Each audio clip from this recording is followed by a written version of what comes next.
Oke, selamat sore Bapak Ibu semuanya.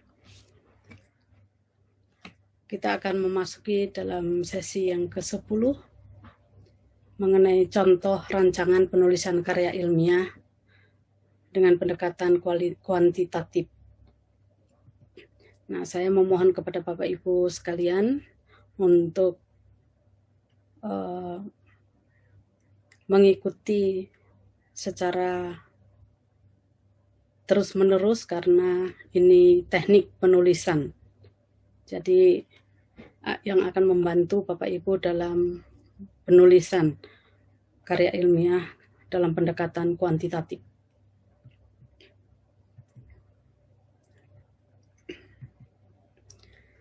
Saya memberikan contoh yang pertama, yaitu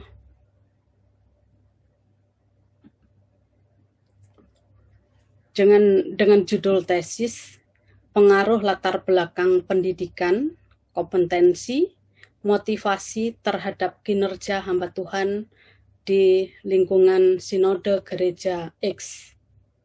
Ini yang menjadi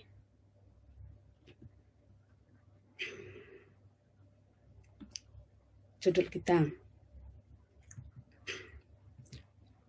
Yang pertama, jadi pengaruh latar belakang pendidikan, kompetensi, motivasi terhadap kinerja hamba Tuhan di lingkungan Sinode Gereja X.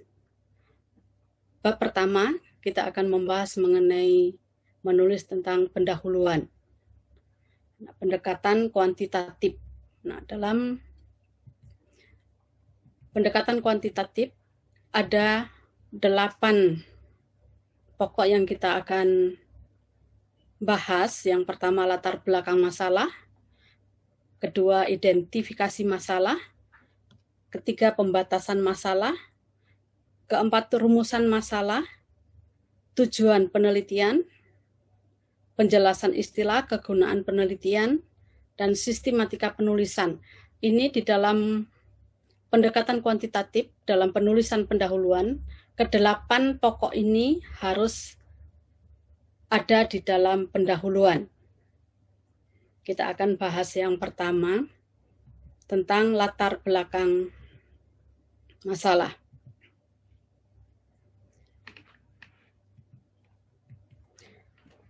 Latar belakang masalah dari topik kita pengaruh latar belakang pendidikan, kompetensi, motivasi terhadap kinerja hamba Tuhan di lingkungan Sinode Gereja X. Nah, kita akan membahas di sini tentunya ada kesenjangan antara apa yang ada, das Sein, dengan apa yang seharusnya atau diharapkan, das sollen. Jadi pasti ada kesenjangan mengapa kita membahas topik tersebut. Nah, beberapa paragraf pertama menyajikan yang ideal. Jadi Bapak Ibu di sini bisa mengidentifikasi hal-hal yang ideal berhubungan dengan judul kita, dengan topik tadi. Pengaruh latar belakang pendidikan, kompetensi, motivasi terhadap kinerja hamba Tuhan. Kita bisa mendata kira-kira apa yang ideal. Pendidikan mempengaruhi kerja hamba Tuhan, yang ideal seperti apa. Kompetensi dapat mempengaruhi kinerja hamba Tuhan, yang ideal seperti apa. Jadi didata masing-masing. Contohnya, apakah itu undang-undang? Jadi dalam latar belakang masalah, Bapak Ibu bisa memaparkan terlebih dahulu, menyajikan yang ideal. Contohnya, apakah itu undang-undang atau peraturan yang sifatnya umum dan universal. Kemudian menyajikan masalah-masalah atau gap atau kesenjangan tadi. Jadi untuk mengetahui kesenjangan, mau tidak mau kita harus mengidentifikasi kesenjangan yang ada antara pendidikan, kompetensi, motivasi terhadap kinerja hamba Tuhan. Jadi di awal kita memaparkan yang ideal. Ya, saya memberikan contoh di sini memaparkan mungkin undang-undang atau peraturan yang sifatnya umum dan universal.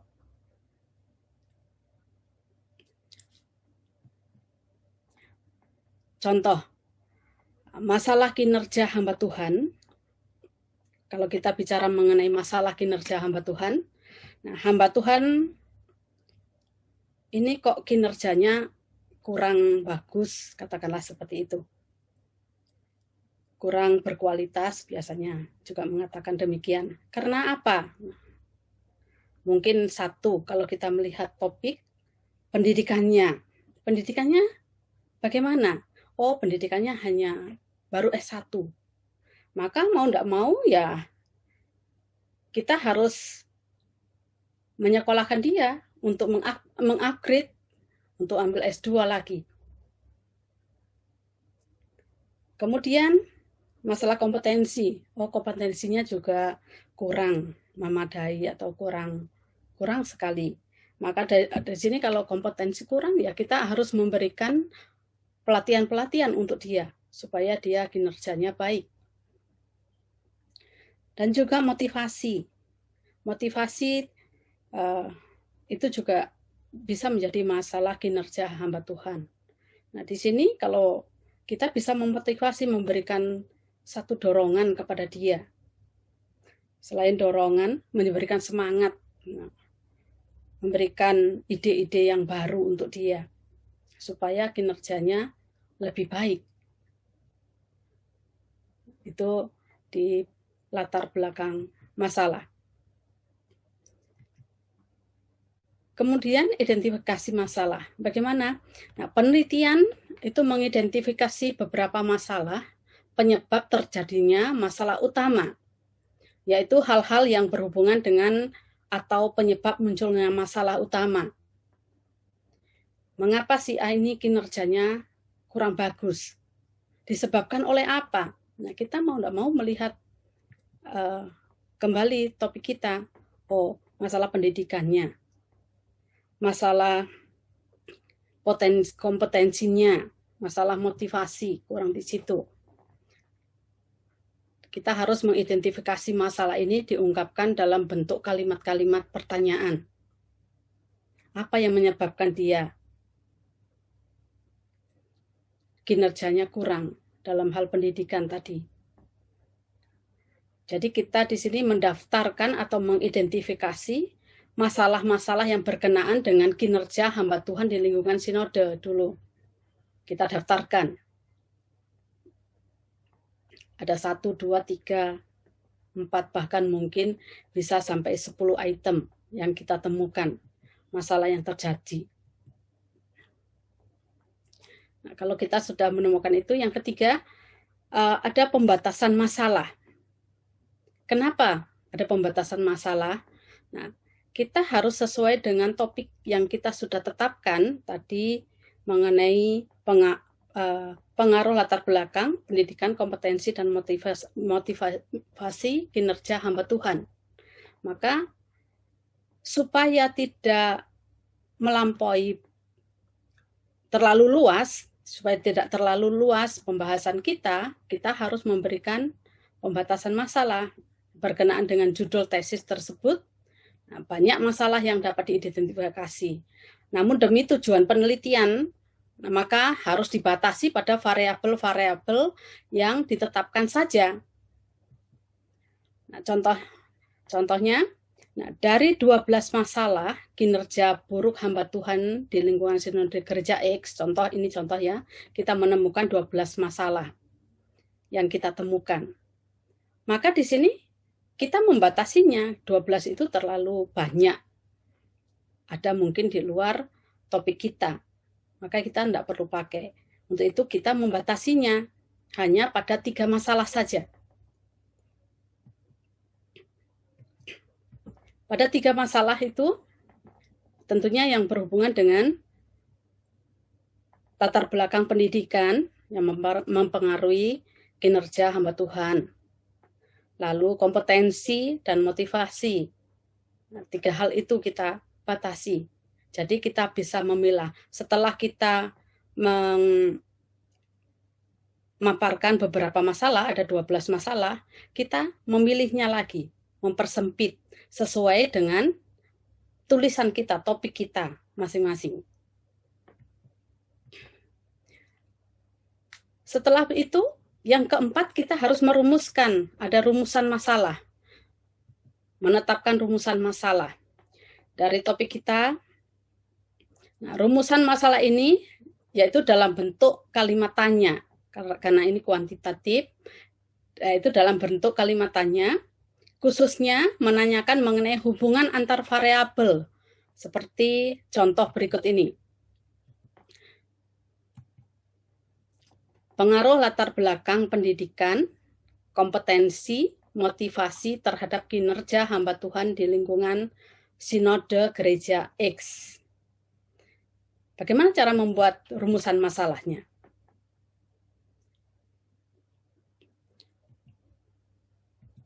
Nah, kita melihat diagram ini.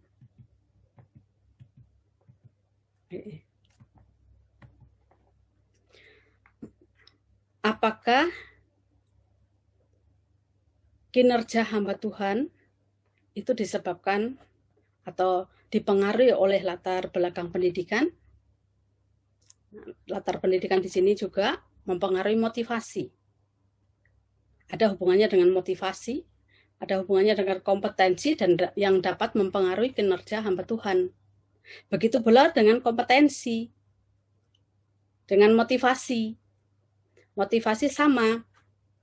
Motivasi itu dapat mempengaruhi kinerja hamba Tuhan. Jadi kinerja hamba Tuhan itu apakah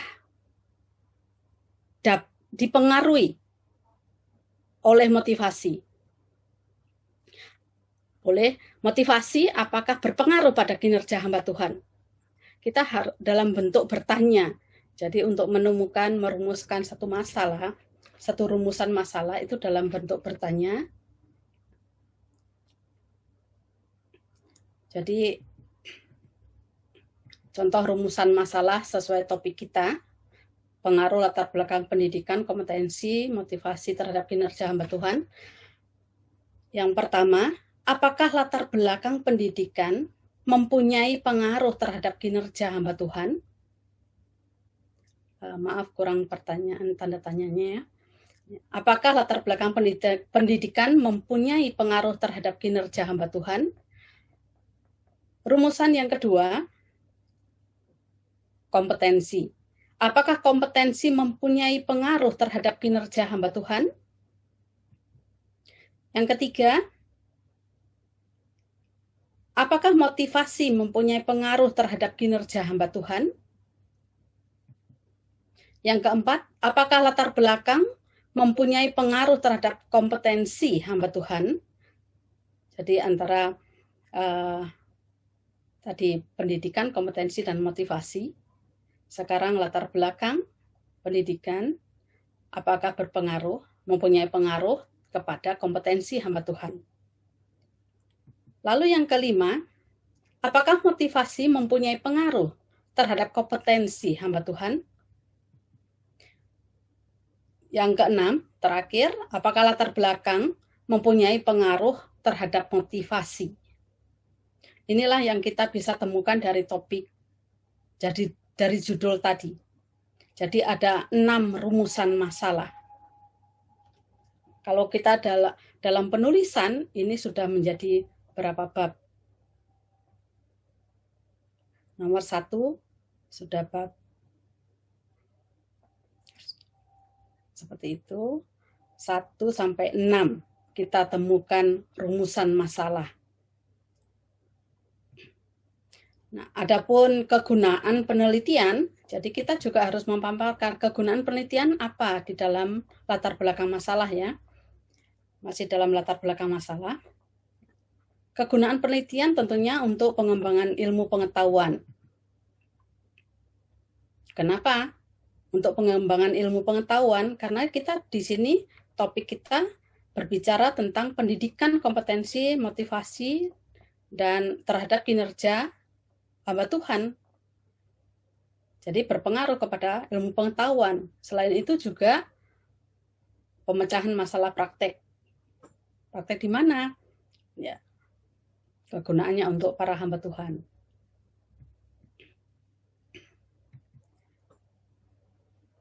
Itu latar belakang, pendahuluan, latar belakang masalah. Yang kedua, yang bab 2, yaitu kajian teoretik.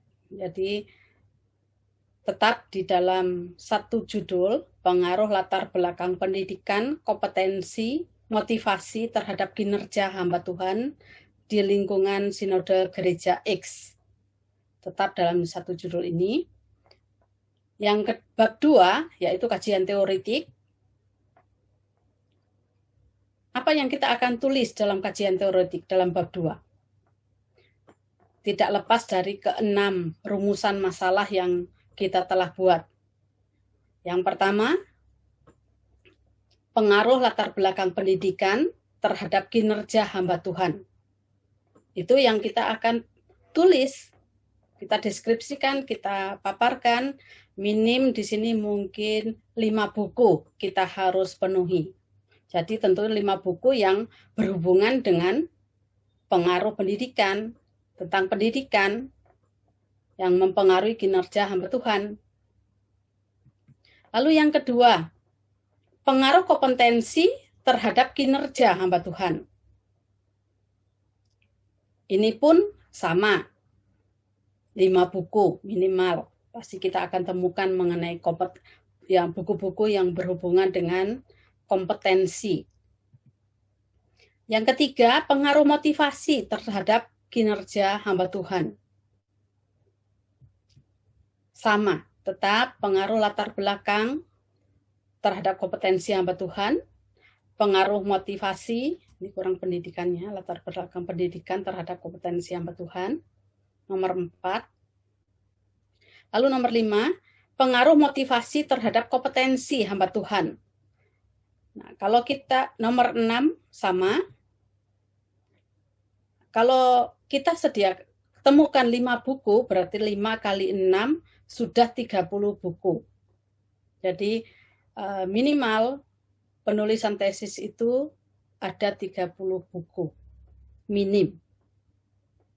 Kalau ini kita sediakan 5 kali 6 sudah 30 buku. Minimal 6. Jadi di dalam proposal itu sudah harus ada mencantumkan kepustakaan minimal 30 buku. Itulah kajian konseptual yang kita tulis di dalam kajian teoretik. Yang bagian yang kedua, yang B, itu hasil penelitian yang relevan tentunya. Hasil penelitian yang relevan seperti apa? Ya, kita menemukan dari penyajian pertama, kajian konseptual, dari situ kita akan menemukan hasil penelitian yang relevan. Oh, ternyata pengaruh latar belakang pendidikan itu sangat mempengaruhi kinerja hamba Tuhan. Mempengaruhi sekali. Pendidikan, katakanlah dia sudah MTH Master Teologi. Dia melayani di satu gereja karena di bidangnya juga melayani, dia termotivasi, kinerjanya juga bagus. Begitu pula yang nomor 2, pengaruh kompetensi terhadap kinerja hamba Tuhan. Nah, ini kita paparkan di dalam masing-masing ini kita paparkan dalam hasil penelitian karena ini yang real dalam. Jadi semuanya ini harus ada buku sumbernya. Jadi jangan mengarang indah. Ada buku sumber. Kita membaca satu buku, lalu kita memaparkan dalam tulisan kita, pasti ada sumbernya. Tapi kalau Bapak Ibu menulis, katakanlah dalam satu lembar, tidak ada footnote-nya, kalau pakai footnote ya, ada footnote, ada endnote. Nah, tapi kita memakai footnote. Nah, kalau tidak ada footnote-nya, mengarang indah. Seperti itu. Jadi, semuanya harus memakai sumber buku acuan yang dipakai. Kemudian yang bagian C, hipotesis. Kita harus dengan kita sudah memaparkan bagian pertama dan bagian kedua, dari situ kita bisa menentukan hipotesis kita. Oh iya, betul ternyata. Kompetensi itu sangat mempengaruhi kinerja hamba Tuhan. Kalau dia berkompetensi, nah, dia bersemangat dalam melayani Tuhan dan banyak macam. Nah, itu positif. Jadi hipotesis biasanya itu yang benar, yang positif. Nah, kita coba lihat hipotesis. Yang pertama, latar belakang pendidikan itu berpengaruh terhadap kinerja hamba Tuhan. Jadi jangan terlepas dari ke-6 poin tadi. Tetap dalam 6 poin.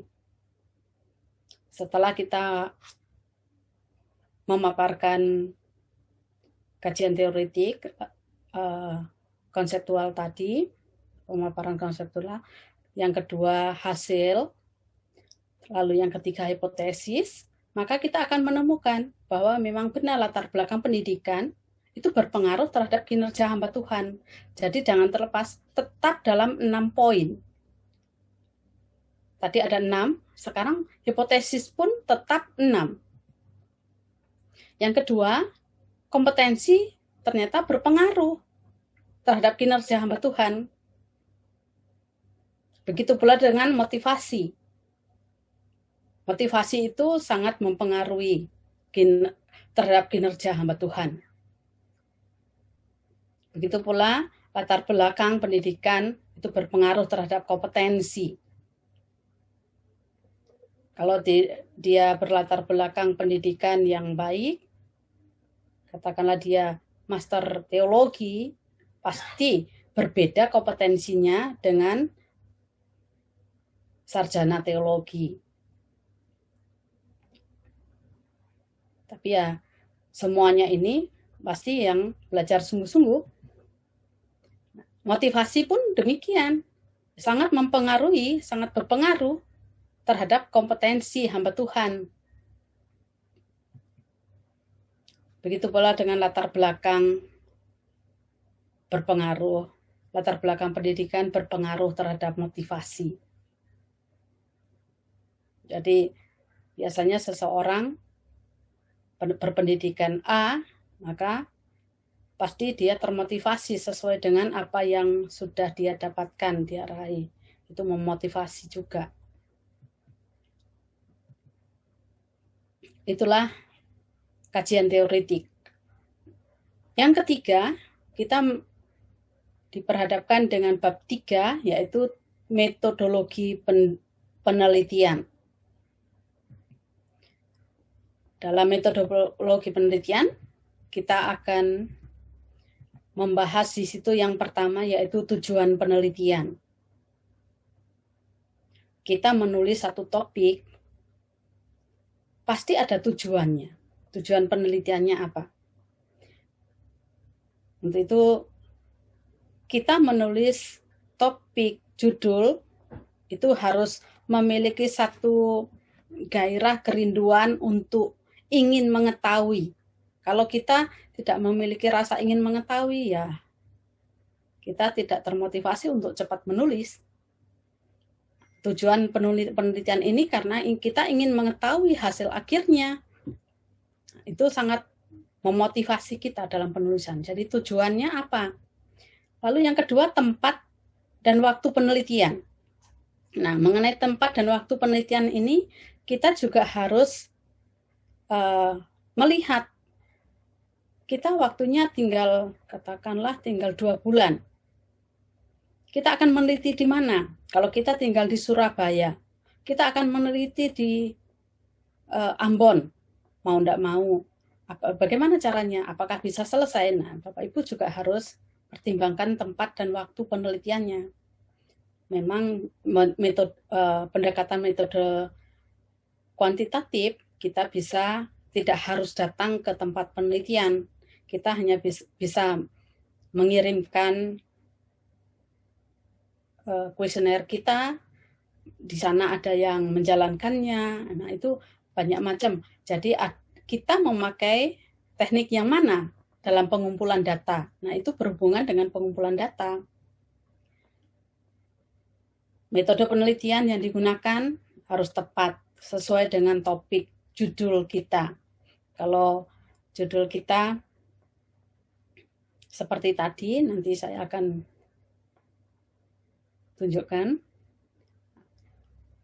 Juga selain metode populasi dan sampel, kita harus menetapkan populasi dan sampel. Metode pendekatan metode kuantitatif, karena itu melalui angket, biasanya melalui angket. Nah, itu ada sekian persen, biasanya 60%. Nah, kemudian teknik pengumpulan data dan seterusnya. Nah, metode satu-satu saya akan ini ya. Nah, pengaruh latar belakang pendidikan dalam metode penelitian. Pengaruh latar belakang pendidikan, kompetensi, motivasi terhadap kinerja hamba Tuhan di lingkungan sinode gereja X. Metode apa yang digunakan? Tentunya menggunakan metode eksperimen. Mengapa menggunakan metode eksperimen? Kok bukan metode yang lain? Metode eksperimen itu satu penelitian yang berusaha mencari pengaruh variabel tertentu terhadap variabel yang lain. Karena ini ada berapa variabel? 1, 2, 3, 4. Ada 4 variabel. Dan berbicara mengenai pendidikan, kompetensi, motivasi terhadap kinerja hamba Tuhan. Untuk itu menggunakan metode eksperimen. Ya, jadi bagaimana kita mencari pengaruh variabel tertentu terhadap variabel yang lain, saling mempengaruhi di sini. Jadi tanpa membuat perbandingan. Itu metode eksperimen. Lalu bagaimana langkah-langkahnya? Langkah-langkahnya tentukan eksperimen yang menggambarkan masalah penelitian. Jadi kita menentukan dulu eksperimen yang akan kita pakai sesuai dengan masalah penelitian kita. Lalu yang kedua, buatlah hipotesis. Tadi sudah hipotesis untuk menguji hubungan sebab akibat. Kenapa sebab akibatnya? Pendidikan mempengaruhi kinerja hamba Tuhan, kompetensi, motivasi terhadap kinerja hamba Tuhan seperti apa. Jadi hipotesis sudah kita tetapkan. Kemudian kita tentukan sebuah perlakuan eksperimen yang akan diterapkan. Nah, dan selanjutnya pilihlah jenis desain eksperimen. Bapak Ibu bisa membuka buku metodologi penelitian, mencari sesuai dengan yang Bapak Ibu sudah tetapkan, yaitu sudah menentukan eksperimen yang menggambarkan masalah penelitian sesuai dengan hipotesis yang sudah dibuat, lalu perlakuan eksperimen yang akan diterapkan, maka kita bisa memilih desain eksperimen yang tepat. Jadi, kita menjelaskan metode penelitian yang kita pakai apa. Lalu apa di sini? Jadi ada tingkat-tingkatannya. Ini langkah-langkahnya. Jadi yang 1, 2 sudah ditetapkan, lalu kita tetapkan yang ketiga, yang keempat kita memilih desain yang tepat. Desain eksperimen, kita menggunakan metode eksperimen, desainnya yang kita pakai apa? Kita harus dapat memilih yang tepat. Untuk itu Bapak Ibu hendaknya memiliki beberapa buku metodologi penelitian. Karena kalau hanya satu buku metodologi penelitian, Bapak Ibu tidak bisa membandingkan. Jadi harus dibandingkan. Si A, si B, si C. Menemukan. Di situ Bapak Ibu bisa menetapkan.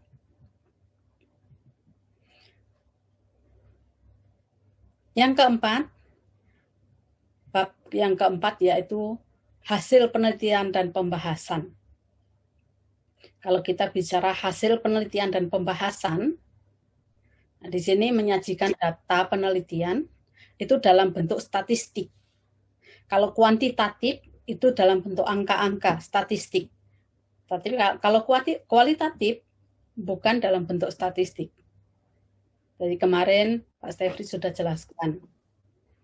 Jadi pendekatan kuantitatif menggunakan data penelitiannya disajikan dalam bentuk statistik dengan menggunakan pengelolaan dan analisis data melalui komputer.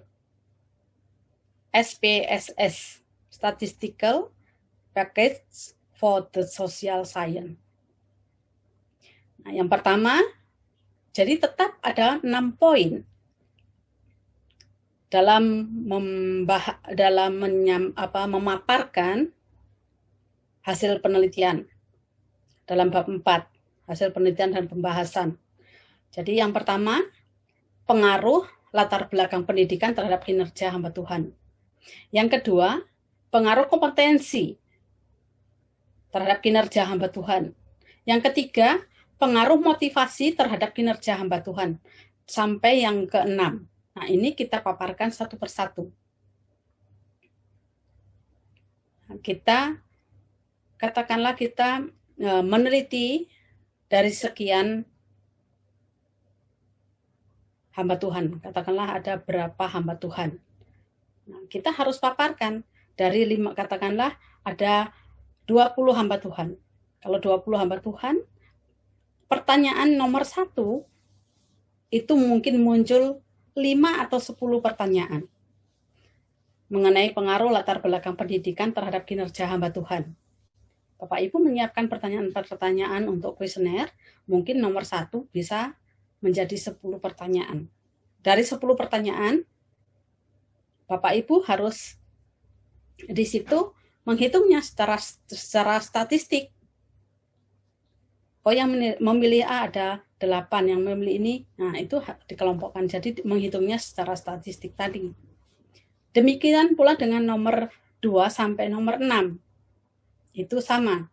Bapak Ibu menyajikan dalam bentuk pembahasan dalam mendeskripsikannya. Jadi dideskripsikan. Lalu bab yang terakhir, bab kelima, itu bab kesimpulan dan implikasi. Dalam penutup itu ada kesimpulan dan implikasi. Jadi kita menyimpulkan apa yang sudah kita dapatkan. Ini munculnya di belakang dulu. Kesimpulan itu tidak boleh terlepas dari 6 poin tadi. Jadi kita menyimpulkannya, membuat kesimpulan dari 6 poin yang sudah kita dapatkan, yang sudah kita tulis dan kita mendapatkan hasil penelitiannya. Kita menyimpulkannya satu persatu. Jadi satu paragraf nomor 1, satu paragraf nomor 2, ada 6 paragraf dalam kesimpulan. Lalu implikasinya. Apa implikasinya? Pengaruh latar belakang pendidikan terhadap kinerja hamba Tuhan. Bapak Ibu juga menyampaikan implikasi. Implikasinya apa? Itu pun ada 6 poin. Jadi tidak boleh terlepas. Kalau dari awal 6 sampai akhir pun 6.